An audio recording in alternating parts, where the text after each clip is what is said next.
we like you to meet Sweet Charlene, the barbecue seasoning created from family bonds that is low in sodium but high in flavor. It doesn't matter if you're a beginner or a seasoned pitmaster. Level up your barbecue game with this dry rub that has amazing taste and great color. Go to eddywrightbarbecue.com right now and order your choice between the 6-ounce shaker bottle, the 16-ounce bag, or my favorite, the 32-ounce bag, and start rubbing your beef, pork, and poultry the right way.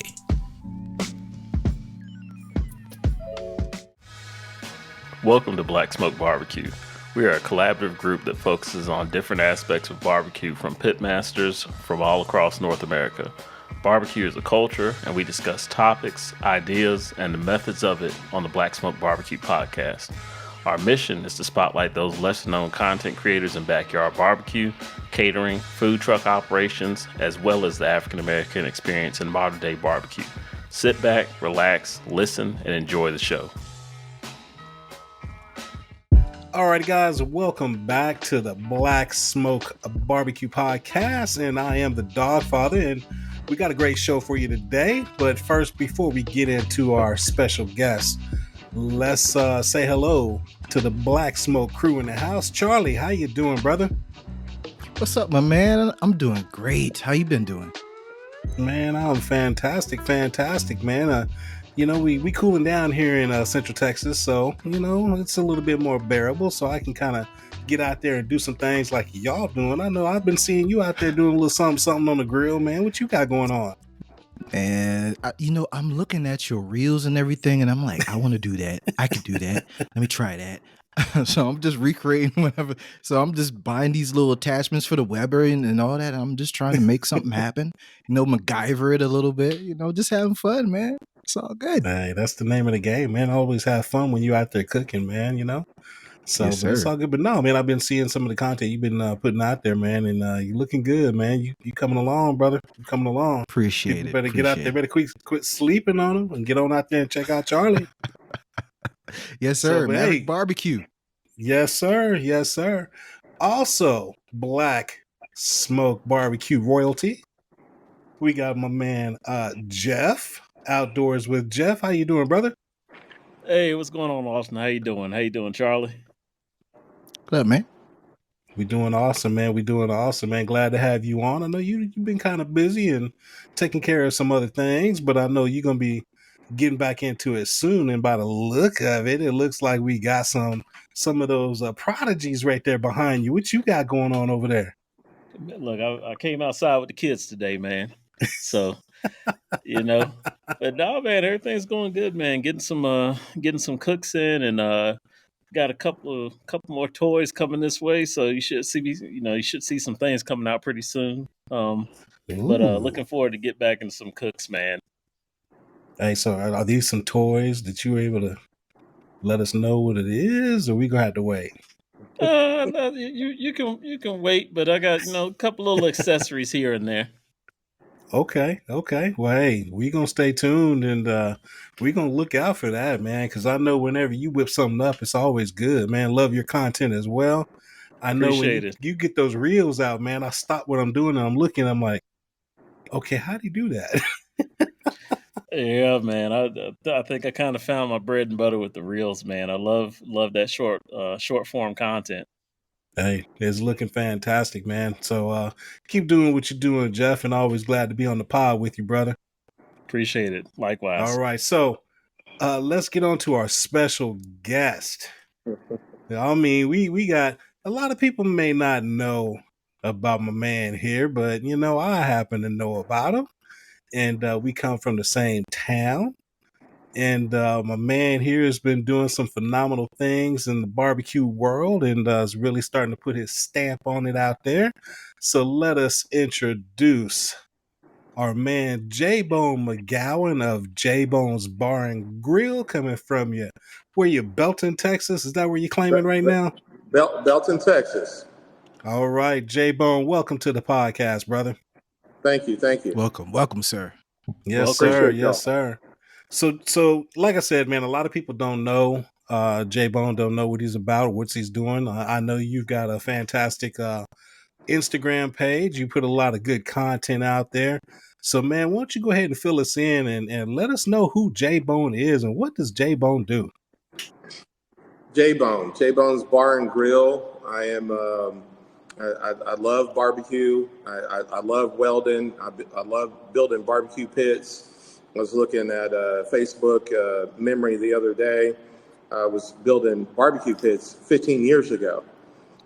15 years ago, when people were building barbecue pits, there's a lot of new and upcoming pit builders, really good pit builders. But 15 years ago, there wasn't a whole lot of pit builders. And some of those pit builders of 15 years ago are still around. But I just love to backyard barbecue, not really do a whole lot of competition, but love to make grills for people and cook, dry age steaks at home and make my own sausage at home from scratch and know my way around a barbecue pit pretty good.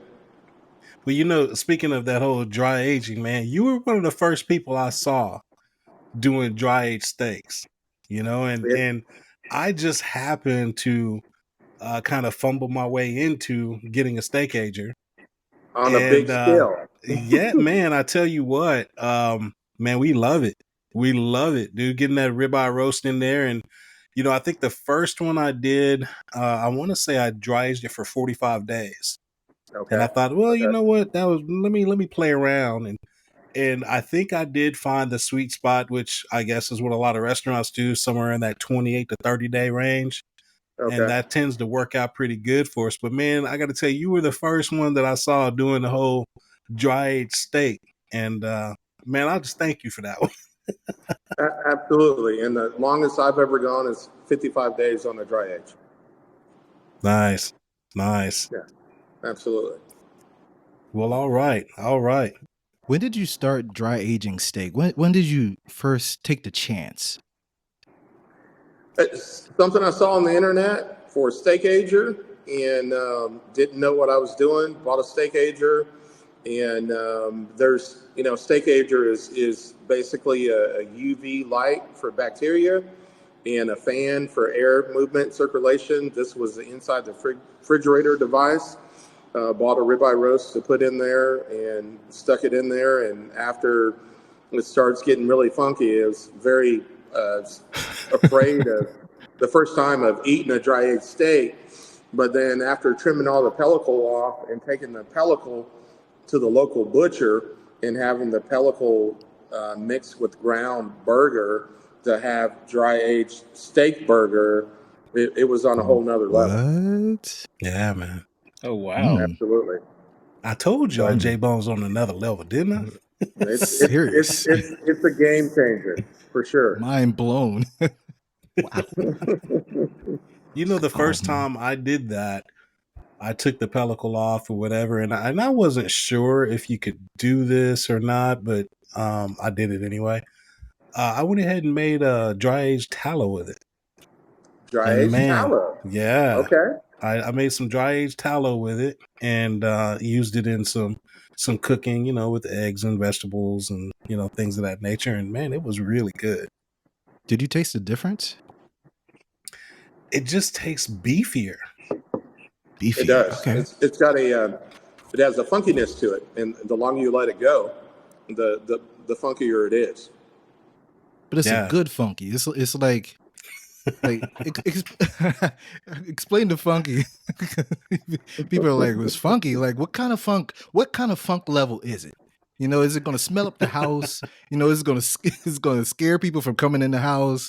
You know, You know, there is some quite a bit of waste with dry aging, and people recommend not spending money on a prime cut of meat. So I would buy a choice cut of meat, and then after the 30 days with the muscles breaking down, you're you know, it's the same difference, but the funkiness is a funky, nutty flavor, but it's some of the best steak I've ever had. Is dry aged steak, especially doing it at home.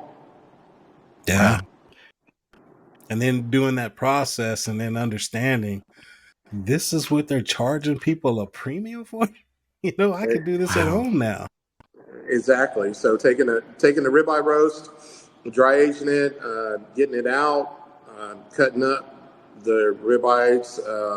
It's better, in my opinion, to go boneless because you don't waste a lot of the meat. And taking your vacuum seal and dry age steaks, but it's lovely. Absolutely, absolutely. So, brother, I gotta ask you, man. Like I said, I've been knowing you a little while, and I know you like to get out there and cook and do all kinds of things, and so I'm just kind of interested to understand, what got you into barbecue and backyard grilling and all of that, man. How did this whole journey start for you? Well, my dad, there's a double barrel smoker, a barrel like a 55-gallon turn on the side, and a little small piece of probably 2-inch pipe with a 30-gallon turned on its side. It's all rusted out. It's on our ranch, and it is probably maybe 35 years old. And I'd probably like to do something like that and rebuild it for my dad. But many, many, many years ago, that's what I remember starting to cook on with the fire starter that you plugged in and got the charcoal hot. So cooking with my dad, having a water tank built into a smoker from a welder with an offset that we still own also that nobody uses, and it's tucked out on the ranch. And then starting to weld a little bit with my dad with an old AC stick burner, and then had a 250-gallon built for myself. Didn't know what I was doing, had a grill built, and got a really good deal on it. And one day I went to go put a shelf on it, and I didn't know how to weld at that point. Went to go take it by a welding shop in Killeen, and the guy said, we don't work on barbecue grills. So he would not put a shelf on my barbecue grill. Wow. And then I drove around the back of the shop, turning around, and there was barbecue grills back there. But that day, he did not want to put the shelf on my barbecue grill. Interesting. Wow. I went to Home Depot, bought a welder, and been welding since. And I taught myself how to weld. Man, there's nothing wrong with that, man. It's one thing that I have not played around with, so I'm gonna have to make a trip up there to Belton, man, and get some of those principles under my belt. We're gonna build this a little something. It's something I love, and it's very rewarding to see the finished product after it's done, and just knowing that hey, I did that. So Absolutely. So, for sure. well, I had the privilege, of getting to cook with you, and we Right. we had a fantastic event out at Treaty Oak.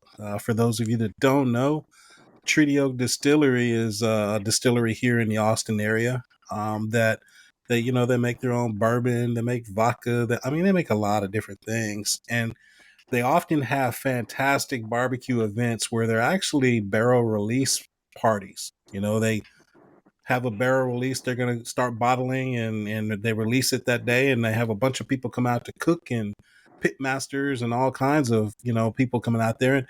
And so, Jbone, you are an ambassador, if I understand it correctly, for Treaty Oak, and That is got to correct. cook with you out there, man. So how did you get involved with Treaty Oak? How'd that come about? Going to some of their events, and talking to some of the staff at Treaty Oak, and becoming friends with some of the staff there, and then I went to one of their events, and after that I was a couple other details, I was on board as an ambassador, and something that they've never really done as an ambassador program. But I promote the bourbon, and I go into some of the local restaurants and do a tasting, and generally after the tasting, people are hooked on the bourbon and the old fashioned ready to pour out of the bottle. And matter of fact, October 14th, their 17-year anniversary party is coming up that day on the ranch there at Treaty Oak Distilling in Dripping Springs. Not sure what all the details yet, but great bourbon, great people. Absolutely. That Ghost Hill bourbon, man. I think that's still my favorite bourbon, man. I love that stuff. It's very good, and they have some hot bottle releases. Just this Saturday, we finished off a bottle of Austin Speed Shop bottle. It was 117 proof, and then also before that, in that same release, Mill Scale released a bottle that had hints of like blueberry in the bourbon. So Mill Scale had a bottle release also. Wow. Yeah, I was out there one time. They had the Fogo charcoal that did a release party.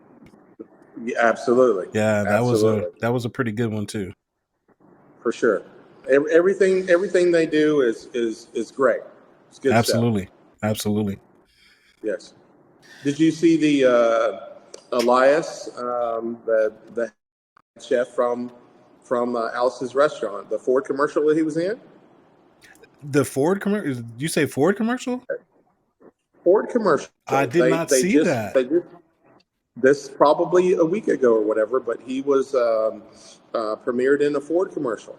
Oh wow, man! I'll have to reach out to him. I did not see that. I saw the little the reels and stuff that he was doing with Alfregoni, and those came out really good. And I thought that's what you were talking about at first, but I had no idea he was in that. I'll have to check him out, man. No, he's in the Ford commercial. So Charlie and Jeff. So I know you guys probably don't know. Here in the Austin area, we have a famous barbecue spot that's called Valentina's Tex-Mex Barbecue. You know, and everybody knows about Valentina's. Miguel owns Valentina's, and Elias, who we're speaking of, is his brother. So another, you know, hey, he can cook. As a matter of fact, you know, we've had this discussion before where I'm not a fan of lamb. You know, and I know I must be the only one on the planet. But I'm not a fan of lamb. We're gonna get you there one day. I mean, I know we're gonna get there. But one day I was out there actually helping Ryan from Backline Fabrication. We were doing some pork tomahawks that day. Pork tomahawk sliders is what we were doing, and Elias and his group were cooking right next to us. And, you know, and as we all do at these different events, you know, we're cooking stuff and we're trading food off with everybody and tasting everybody else's food while we're serving food and all that. And Elias made some lamb chops, and they were pretty damn good. See? Just got to make them right. There's hope for me. There's hope for it. In fact, he inspired me to actually do a lamb rack. You know, I did a little live fire lamb rack video a while back. On the actual tools that we were using out there that day, which is the Backline Fabrication multi-tool. So made lamb a couple times, man, but it's still just, it's not really my thing. I remember that video. I do remember that. Yeah. That was a good video. Thank you, man. Thank you. It was fun doing it, but I'm still, I can't call myself a lamb fan yet, but Elias is the one that kind of got me to kind of open my mind a little bit to it. And he did I think a peach habanero jelly on that lamb also. Yeah. And my son here, he's in 11th grade in local high school. He loves lamb, even to the point where I give him lamb. He cooks the lamb himself. And the local high school just started a barbecue competition team out of his culinary arts class, and he's on that competition team. That is awesome. That's man. what I'm talking about. Good stuff, man. There you go. That is absolutely awesome. Clap on that. Yes. You know, thank you. Hey, but they don't know what they in for over there because they don't. I mean, okay, I happen to have a little bit of inside knowledge here. I mean, obviously, you know, Jbone, you know, he knows what he's doing around a fire and all that. But I happen to know that I was out there with you at Treaty Oak one time, and we had a heavyweight in the barbecue world out there, you know, working with them, and there was a little jaw jacking going back and forth, which was kind of funny. It's very, very funny because when this all started about, I called Big Mo Cason on the phone, and I said, "Hey Mo, do you got a minute to talk to my son? He's in culinary arts, and he has a couple questions for you." And Mo, talked to my son for quite a while, and they made a deal who could cook the better ribs. And I think for my son, Mo, if I win, you got to follow me on the gram. And if Mo wins, JJ, my son, has to come up there and rake his yard for leaves. So, Oh man, yeah, that was absolutely. a lot of fun. It was to the point where Mo put him in charge and had him serving the pork belly burnt ends to everybody in line there at that point. So he loved it. He did a fantastic job out there, man. It was He did. it was fun to be a part of that, but to listen to JJ and Mo go back and forth, kind of trash talking each other, all in fun. I mean, what were y'all saying? Like, sure. give me some of that. What were y'all saying to each other? That's juicy. Yeah. Come on, people want to know. Did wasn't either that one of y'all crazy. say your mama? Did it go that far? Did they say your mama? I'm not sure if that was said.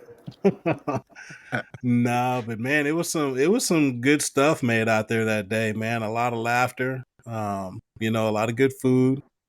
It was a tiring day, but we had a great time. We had a great time, man. And I guess on the subject of Mo, since we're on the subject Absolutely. of Mo, the Bob and Mo show, Mo Cason, are scheduled to do a competition barbecue class at my house here, October 22nd, at my shop here in Belton, Texas. And it's online to sign up and everything, but it's ribs, chicken, pork, and brisket competition class on Sunday, October the 22nd. Absolutely. Okay. And we'll put the link in the show notes and, so people can check that out. And hopefully, all right. I don't know, man, we're going to be able to get Charlie and Jeff down here to come hang out with Jbone and Mo Cason. What's up? Let's make it happen. Let's do it. It'll be a good time. Absolutely. I promise you that. Good deal. Absolutely. There's a couple of times I didn't get a chance to get to meet Mo, because of work and this, and that, and the other. So that particular day when I came out there with you and I got to hang out with him and meet him, man, that was a treat for me. And he's a great guy. So it should be a lot of fun. Absolutely great guy. I had the opportunity to cook with him in Barbecue Austin, the rodeo. And it was a learning experience, being right there on that level next to him and doing, as I'm helping him, he's helping me because he's telling me everything that he's doing, the reason why he's doing it, and it was a really good time. So that was the day you were texting me. I was at work. You were sending me the play-by-play and the pictures, and I was like, man, if I didn't need this job. Absolutely. And when they come here in October next month, we're going to be cooking on my 1,000-gallon trailer, so we'll have plenty of space for all the proteins. Oh, absolutely. Man. Deal. We'll talk about proteins. Hey, Jbone, got a question for you. Because you had me at steaks, man. Okay. I got a lot, in the barbecue world, man. I'm a steak guy. I love the low and slow and everything else, but a lot of folks get I don't hear too many people talk about steaks unless you're talking about like the SCA or the competition circuit or whatever. But overall, what's your favorite protein to cook? As far as steak is concerned, or just in general? Just in general. Well, let's do both, just in general and steak. Okay. Well, steak. I have some sayings that I use all the time. So Mondays a lot sometimes is a marble Monday. Tuesday, treat yourself Tuesday. And Wednesday, some people have wing Wednesday. I like a Wagyu Wednesday. I like it. I am a big, huge fan of steak. I cook steak probably at least once a week. Mhm. I love a ribeye, a prime ribeye. Hallelujah. I'll get a prime tomahawk, a prime ribeye. A couple of different ways I'll cook my steak, but generally I'll do an olive oil and salt and pepper. And I've got a Santa Maria grill, and sometimes I'll put that steak on the smoker for a little bit. But a lot of times when I cook my steak, it's on fire the whole time until it gets about to a 125. Good deal. And a little bit of finishing butter, rosemary, and not to tell all my secrets, but weird thing is cooking with some of the guys from Team Tito's.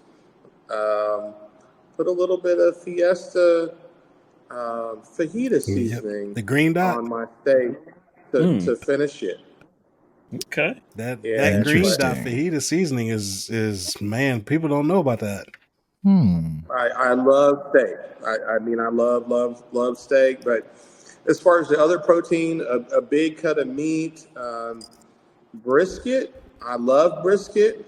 I love the art of cooking a brisket, picking a brisket, trimming a brisket, making a little tallow of a brisket. But cooking a large brisket, it's very rewarding at the end.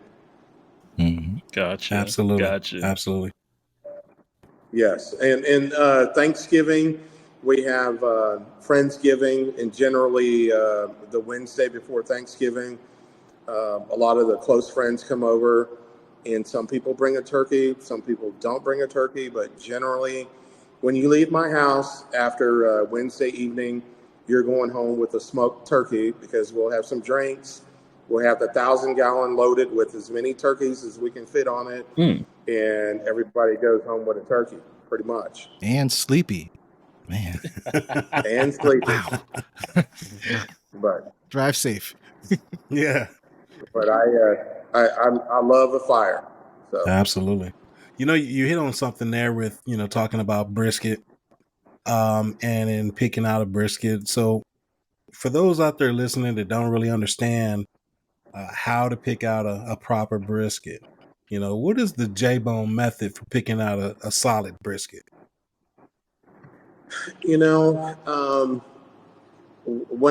For example, when I buy steak, I only buy prime, and I must admit sometimes going to the store, some of the choice briskets will look a little bit better and feel a little bit better than the prime. So I'm not mad at buying a choice brisket, but I look for meat. I look for some thickness. Try to fold that brisket in half to touch the ends, and just looking at the shape of the brisket to see how it's going to cook. And I generally try to pick a 12 to 14 pound brisket. I've always said that, man. People say they want those big 18, 20 pounds. I'm like, nah, you're going to be there a while. Nope. And then I'll trim that brisket up a little bit in olive oil, salt and pepper, and leave it in the refrigerator uncovered overnight. The next morning, I'll get up, put it on the counter, let it get close to room temperature while the smoker is firing up. It's like almost like a steak. That's my method. For sure. Absolutely. And for those that are listening that may not know, you said you look for that brisket that's pliable. Why is that important? I just think it's going to make a good brisket. If it's pliable, then it seems to me like the meat, the muscle is going to be good versus something that's not so pliable. Yeah. So, and what I'll add to that is that the thought is that sometimes when you get those briskets that are not pliable, where they may not fold well, they may not touch tip to tip or whatever, is it may have a little bit more of that hard non-rendering fat inside there that you can't see. You know, because Correct. a lot of times you have these briskets, they're in the package in the cryovac pack. You can't really see, what they did, correctly or incorrectly. So, and that's kind of the Correct. thing. I You're right. always, whenever I find a choice cut, it seems that most of the choice cut briskets that I find here at my local store, they've done a really raggedy job at butchering the brisket. But select and prime seems to always be pretty good. Which only time I Yeah. really buy select is if we're just gonna do burgers and grind it up and make burgers or whatever. But for Yeah. whatever reason, the middle of the road there I don't know, man. I don't know if they just can't get it right or what. So I quit buying the choice there. But yeah, it's just a couple of good things to And look at. and seeing some of the Snake River Farms Wagyu American briskets, they look like, I don't know, they look like you have to do a lot of work to them because they have a lot of fat on them. And some of those briskets are $165, and I can get a lot of briskets for that Yeah. price without having to do a whole lot of work to them. Yeah, and Wagyu, I don't know, man. I've had Wagyu a couple times, and it's not for me. On a brisket, Is it Yeah. too it's rich? just it's too rich. Yeah. It's too rich. I'll do a Wagyu steak. In fact, the other day wife and I did a couple of Snake River Farms filet mignons, and they were awesome. Okay. These were, they were straight butter. But you're talking a small filet versus a big brisket. And Right. when I tried the brisket, it was just like, it's just way too rich for me, man. I can't do it. I can't see sitting in the backyard eating a Wagyu brisket like that. Just me though, just me. Oh, your stomach is gonna Yeah. hurt later. Bubba guts. Right. Surprisingly, I just was trying to test out doing some type of a brisket cooking method, and I went to Walmart. And Walmart surprisingly has upped their game a little bit on their choice briskets. I was surprised. Not Costco level at least, And- but it's better than they used to be. Okay. Yeah, I'm very surprised. Walmart has some good prime steaks. They They do. do. Yes. They do. Ribeyes, They especially. do. Yeah. Really do. Yeah. They actually have some good choice cut steaks there as well. Okay. One of the Yeah. things that a while back, Jbone, I'm sure you're aware of it. Here in College Station, we have Texas A&M, and they have their brisket camp and barbecue camp and all of that. And I've been fortunate enough Right. to be at both of those camps, and help out and learn a little something here along the way. And one of the things that I did learn was how they grade meat. Because I would go into Costco or HEB or wherever, and I'm looking at steaks, and I would see the prime cut steaks and I would see the choice cut steaks, and regardless of me not having the education behind it, I know that marbling is going to give you flavor. It's going to be tender. It's going to give you flavor. And so when I would look at these steaks and I would see choice cut steaks that had more marbling than prime cut steaks. And so I wouldn't get hung up on whether it said choice or prime. I would just pick, what looked best. And so then I had it in my head, the uneducated mind, saying, well, man, they must have mismarked this or something. I'm getting a deal, and then once I learned from, going to Texas A&M that, they do one cut, they do one cut on that where you see the tomahawk, cut or whatever. They do one cut, they do all of their measurements from there, and they grade that entire cow to be whether it's prime, select, or choice off of that one cut. And so as they go through and process out this cow, you could have steaks that are considered prime but have less marbling. And you can have a cow that's been graded as a choice, but it would be an upper choice that has more marbling than a lower prime. That's a knowledge drop right there, people. That makes sense. That's a knowledge drop. That makes sense. I did not know that. I went into a local grocery store and looking at steaks. And so I looked at, and people do mismarked packages. Mm-hmm. They label a brisket as something else, but I looked at some steaks, and based on the fat deposits throughout that steak, this was not a ribeye, regular ribeye. This was a Wagyu steak that they had just marked as a ribeye. And I said, I'm going to pick that up all day long. Got him. So, Yes, sir. Yes, sir. absolutely. And it was good. And another little piece, we'll drop, because I find this happens quite often too, is a lot of people that don't know any better, they read the label. When you go to whatever grocery store or whatever, they read the label. And sometimes they'll say, well, this is a select cut brisket, or this is a choice cut brisket, or this is a prime. And I can't tell you how many times I've been at places where they mislabel briskets. And one thing that you have to know is you got to, all these briskets are put in a cryovac pack. And on the backside of these packages, they have a label that's on the cryovac. It's either black, it's either blue, or it's red. Black is select, blue is choice, and red is prime. I don't care where you get it. This is USDA standard. So I don't care where you get the brisket. And there's times that, the people at the grocery stores or whatever it may be, they will actually try and argue with you and tell you, no, this is prime. No, it's not, dude. This is in a blue. This is choice. Exactly. Been there, done that also. Sometimes you have to educate some of these guys because they don't know. Flip it over and look at the back of it. Exactly. Absolutely. So always check that out when you're out there looking for that brisket. Look at if it's black is select, it's going to have less fat. Choice is going to be blue, is kind of middle of the road, and prime is going to be your upper end, has more marbling, has more fat, has more flavor. Yes. Absolutely. So, little tidbit. Use that.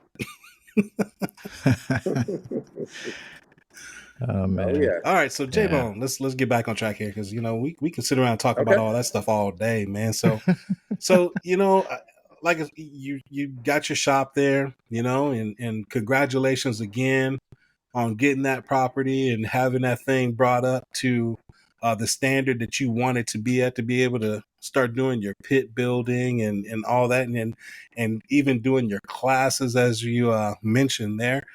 What can people expect to see from you, man, coming out of Jbone's Bar and Grill there? One of the things that I say I build with my eyes closed is build a lot of drums. And one of my good friends that I've known forever, he happens to be one of the best painters around. And I mean, he paints and paints and paints and paints anything you want on a drum. And so I think I'm going to get back into the drum business, start making some drums. And then my idea is to make some affordable backyard smokers, stick burners, live fire tables, do something of the sort, and just get back strong into welding. And being in a residential neighborhood before, welding in the driveway, couldn't do a whole lot and clean up your mess and put everything back in the garage. But now I'm at a point where I'm in a building of my own, insulated, lights, air conditioning, climate control. I get done at a certain point. I walk out, turn the light off, and go home till the next day. So, but probably going to see the ideas of maybe get some drums done, and everybody, if somebody's interested in a drum, when they attend the class, they might be able to leave here with a finished drum. Nice. Very nice. Good deal. Yes. Good deal. Thank you. So let me ask you this. So what's your favorite type of pit to cook on then? I love my stick burner, but for the versatility, a drum is the way to go. I know it doesn't have a whole lot of space. Sometimes I've owned 3 different drums at one time and had a couple of them going, but a drum is for a lot of people that I talk to and sell drums to, who's never barbecued before, wife is buying a drum for their husband, I can talk you through cooking in a drum. And I guess the thing about a drum is I can put a brisket on and go to bed and not worry about it. I can put a brisket on and not check my fire for 5 hours and not worry about it. But, I love a stick burner, the art of putting post oak in the smoker and having space and rolling smoke and having that type of flavor from a stick burner. But in the evening time or the weekends to get a small footprint and make ribs, brisket, sausage, turkey breast, chicken, anything on a drum. Drum is the way to go for convenience. Absolutely. Do you run when you're running that brisket on there, or any of your longer slow cooks? I'm assuming you are running with a deflector in there. In the drum, mine does have one in it, but it's to the point where you set the drum and on a small basket of lump, I'd say a full basket. Basket's only 12 by 12 and only 9 inches deep, but lump charcoal and wood chunks in there, I can get a drum to run at temperature. I say at temperature 275 to 300. I can get a drum to run on that small basket anywhere from about 10 to 12 hours. Nice. On that drum, just on that small load. So nice. But it's very nice. Good deal, man. Yeah, that's a few of the guys I know here in the competition circuit in Vegas that that's all they swear by is drum cooking. They won't touch anything else from the quality. They say they get off of that and the ability to move it, pretty easy, and that's all they go with. And it's good, but I can here's another thing about drums. Cooking ribs on a drum. Yeah. I can cook ribs on the cooking grate, and I can hang ribs from the drum. I can tell you which ribs are hung versus being flat on the grate, because it's a different experience. But ultimately, my favorite is old school stick burner, because nothing's going to give you that particular flavor, right, other than a stick burner. But the drum is convenient. It's relatively cheap than a stick burner, if you will, but it's quick and easy. How often do you use the Santa Maria? A lot. This past Saturday evening, I loaded up a lot of Korean galbi on it, and my son owes me a little bit of money, so he cooked all my Korean food on this galbi, and I took $100 off of his bill for cooking all the Korean food, and so he was very appreciative of that. But I'll put post oak in it in below and put chicken or steaks on it. I put lots of stuff on it, but I cook on it once a week, generally on the weekends sometimes. Yeah. I've got a drum smoker right next to it. I've got a little kettle next to it. I've got the Santa Maria right next to it, and then I have a little tabletop charcoal grill with a little lid that cooks really, really well too. It's a little $80 grill from Tractor Supply, but it makes some really, really good food. Yeah. Just portable that you could just throw in the back of your vehicle. Went to my son's school. They were painting the parking lot for his parking spot, being a junior, and everybody's out there, families, parents, and everything. And here I am with a grill cooking hot dogs and sausages and hamburgers for people.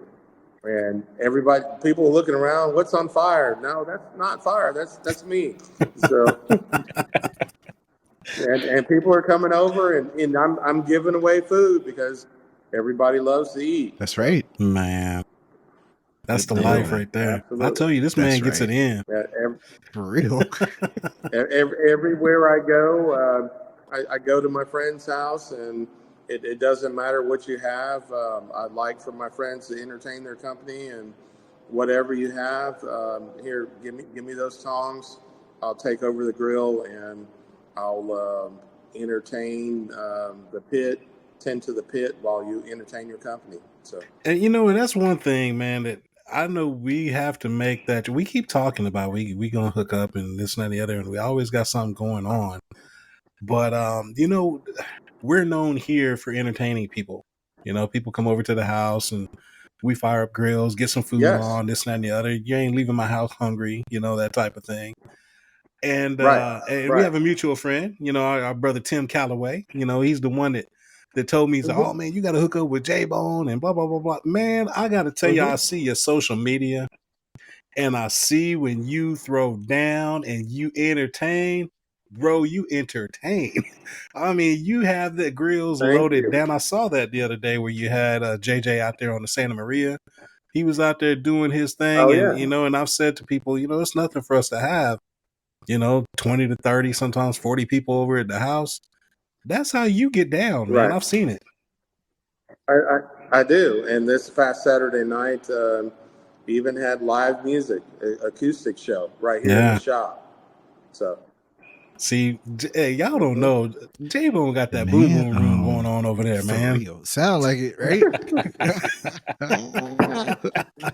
I love to entertain. It shows, man. It shows. You know, and I like I said, man, we're gonna get up there. We're gonna get together. We keep talking about how we're gonna get together and cook. We got to do it over at Treaty Oak, but man, we got to just be able to kick back and, you know, pop a few tops and just burn some splits, man, and just kick it. Absolutely. And your grill, hopefully I'll finish with it this weekend, and I'll give that to you for you to try out and see how you like it. So. There we got a got another Jbone's one exclusive. Uh-oh. Yeah, another one. The rocket stove. Yeah, man. Breaking news. That'll be man, that'll be fun, man. That'll be fun. I can't wait for that. Yeah. Hey Absolutely. Jbone, I like what you said about, you know, the entertainment and getting folks together, and I've seen that on your IG and cooking for folks and things of that nature. And it's just about, you know, barbecue is about bringing folks together. And you know, from what I've seen of you, that, you know, you're the epitome of that. The last question I got for you is, before we've talked about this in terms of barbecue kind of being therapy for us, in terms of getting on the smoker and it being therapeutic, in that sense, kind of let your, you know, your stresses go away. What's your thoughts on that? My thoughts on barbecue being therapeutic? Yeah.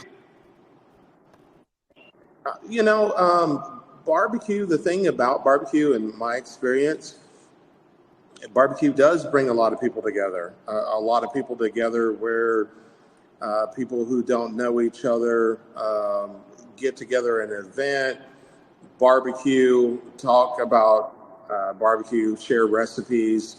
But it does bring a lot of people together. And in the barbecue community, I've met so many great folks, and there are people out there that have taught me things, and I'm still learning. But I teach people things. I have lifelong friends, for example, in Atlanta, and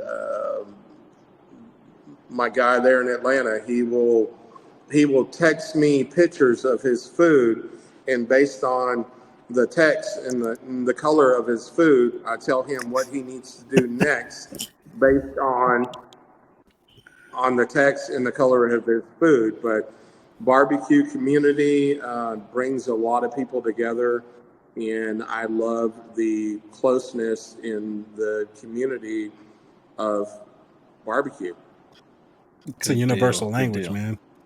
Yeah, a love language. It It really is, because you'll meet somebody and have a conversation with them, and they say something to you that you've never even thought of or entertained, and you can do the same thing to that individual, and it's a learning process. I've been doing this for a little while now, and still learning about it, and enjoying learning new things with new people. And you know, no matter how much you know, there's always something to learn. That's true. You know? Yeah. Correct. Absolutely. Man, we're all spoiled, man. You know, we're We definitely are. spoiled at being able to have a craft that we enjoy that is a unifier. You know, I don't care what side of the aisle you on, what religion you are. It doesn't matter, man. Hey, we get some wood burning, we got some meat, we got something to Take drink. this Hey, plate. let's have a party. You know, that's just what Right. happens. Music man. on. That's right. Yeah. My wife does not like it when I go to the store because I come back with all meat and nothing else. You mean there's something else? What else do you need? I mean, today's Wednesday, right? And Filet Friday is coming up. I hear that. So I You hear gotta get that. ready. and some days that can be catfish Oh, man. fillets or beef tenderloin. Oh, so you fillets, leave it but- open. Okay, yeah, I see you. I see you. I like that. I like that. Oh yeah, I've got a 9-gallon 3-basket fish fryer. So I'm What's in your the fish address? I game. thought Jbone was Send me playpen. your address. Hold on. Come on. Yeah, I'll be there for Sunday. real. I love the cook. I love the cook. Absolutely. And I'll I take love to eat. I'll take a ribeye roast sometimes and make my hand cut chicken fried steaks out of a ribeye roast. Oh, yeah. Pound them out and make your own chicken fried steak. Man, And you know how you kick that up a little bit? Fry it in beef tallow. man, Fried in beef Absolutely. tallow. boy, stop. I've done that Okay. before with Okay. I basically butterflied a ribeye, pounded it out, and we made, our chicken fried steak with it and fried it in beef tallow. And have you made the bacon too from the I pork got bellies? one I got to smoke tomorrow. Okay. Yeah. Okay. Yeah. Because that's another thing. Yep. Making bacon, you won't really cut those pork bellies up for burnt ends because the bacon's a lot better than the burnt Oh, ends. yeah. Homemade bacon. And you can cut it as thick as you want when you sure. slice it to do your BLTs or whatever you want to use it for. Absolutely. Yeah. Absolutely. Because I actually forgot. Yeah. I got this thing in here. I was like, oh, yeah, I need to pull this pork belly out and kind of wash it down and then get it on the pit tomorrow and smoke it to make that bacon. Yeah. Making bacon. Absolutely. Have you guys tried making bacon For yet? sure. Not yet. Not yet. I need to. Yeah. It's time. You got to do it. That Gonna was try another this thing I fall. saw Jbone doing back when I was dabbling around with it. And I was like, okay. Yeah, my man. He doing it all over there. For sure. I'm trying. I'm definitely trying. Well, all right. Well, man, I know you, we don't want to keep you too long. I know you probably got some other things you got to get into, but I want to know a little bit more about this barbecue class, man. Mhm. Okay. You got Big Mo and Bob. I'm not sure if I know Bob, but Yeah, no, I haven't met him personally, but I know that Bob and Mo they do these shows, and I guess, for example, sponsored by Tito's Bloody Mary Bar and all that will be at the barbecue class. So we're getting people signed up right now, and then about 10 o'clock in the morning, October 22nd, 10 to 3, do the whole class with trimming meats and learning about competition barbecue from Bob, for example. I think he tied first place in Memphis in May with his chicken wing Nice. recipe. And Mo placed pretty high up with his pork recently in the Memphis in May, this past May. So what's better than two people like that on that level to come here and have a class right here under my roof? Absolutely. So, that's going to be fun, man. Yeah. It will be. And so I've got setting up the shop for the class. My mom is buying me some tables for the shop. And just, that's like, hey, perfect timing. Just buying me some tables. I've got a little bit of entertainment in here also set up. One side of the shop is more of a man cave. The other side of the shop is all business with my welding activities. So. Welding activities.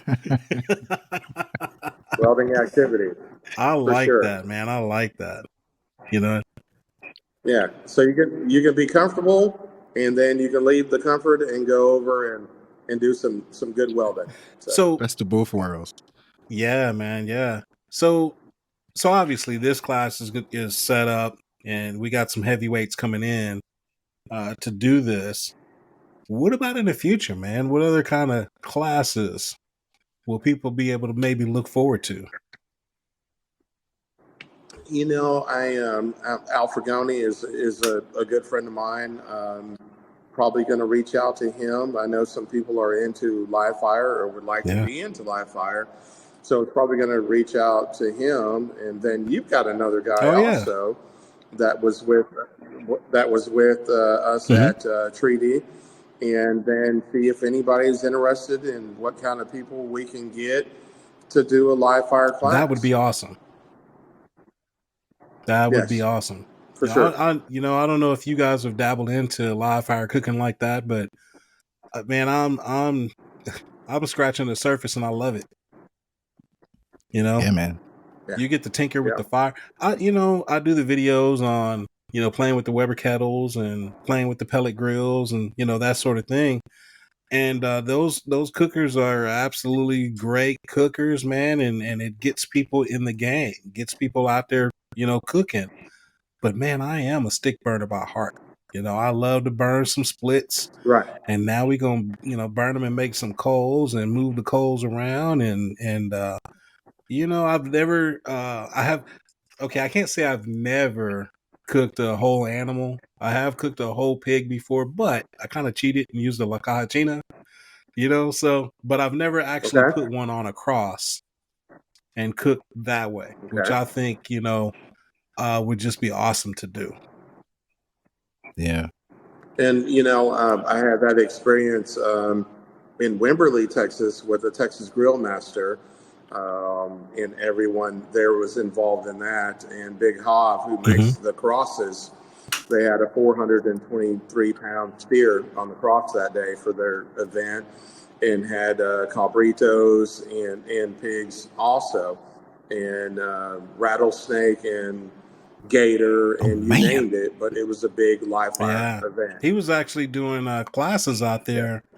Not at that spot, but I think he was doing classes up at his place last year. I know that the one time that I had through the year that I would potentially be able to go do it was literally a day after I was having a chemo treatment, when I was going through all that. And I was like, man, I don't think I could, drive 3.5 hours, to go do this class or whatever. You saw how I was out there with you at Treaty Oak that day, so I couldn't see.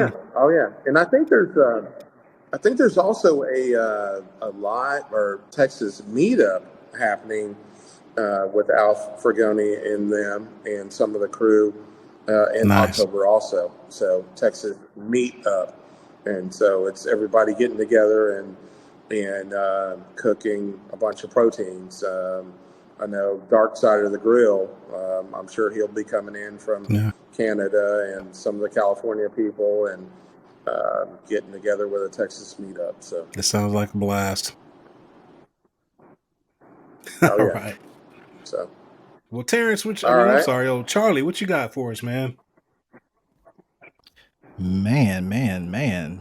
So everybody, I want to know, how can they find every one of us on the socials? Let's start with our guests. Jbone, tell people where they can find you. Jbone's Bar and Grill on the gram. All right. Is that all the socials? I just got I didn't even know about it, but the threads. Good threads. Also. And that's pretty much my platform that I do. So yeah, man, I like threads. Yeah, I'm warming up to it. I'm trying to catch up with Alton. Yeah, me too. I need to put some more. We need to put some more content out there, but guaranteed. Yes. Good deal. So, Jeff, how can they find you on the social medias, man? You can find me at Outdoors with Jeff. That's GEOFF on Instagram, YouTube, and Facebook. All right. Alton, where can they find all your great content? Yes, sir. Appreciate that, brother. The Dogfather's Barbecue. That is DAWGFATHAS BBQ. You can find me on Instagram, Facebook, YouTube. YouTube is the main platform. Also, we're starting to ramp up on TikTok, and we're on the Threads. The Threads. We're going to call it the Threads now. The Threads. Oh, man. It's always great getting together, talking about barbecue. Thanks for coming on the podcast, Jbone. I hope we get you on the show again to talk about everything live fire and barbecue. And, all the best to you with your business. Absolutely. And, hey, keep fabricating. Keep on fabricating. Show us how you do it. Yes. Thank you. Yes. Thank you. I appreciate y'all. So everybody out there, follow us on the social medias, Black Smoke Barbecue, everywhere you can find us on. We have videos, we have audio, we have everything you need. All great content from the guys in the group. There's a whole bunch of us, like 14, 15 of us. You know what? We'll put all of their social media links in the description. Make sure that if you love this podcast, leave your feedback, email us, or leave us a voicemail. So, when you're outside and you think about how you're going to grill, you think about what you're going to grill, make sure that you do one thing. You rake the leaves because it's getting fall. It's getting fall and everything. You don't want to be that person. That goes out there and try to light that fire all willy-nilly. And some of them embers just jump. And then, oh, Lord, you that dude where the fire department is pulled up and everybody thought you was the pitmaster of the year, and now you look weak. Right. So we're basically, Charlie, what you're saying is get out there and grill, but grill responsibly. Amen. That's right. Exactly. Y'all be cool out there. Hey, this is the Black Smoke Barbecue Podcast. Guess what, everybody? We out.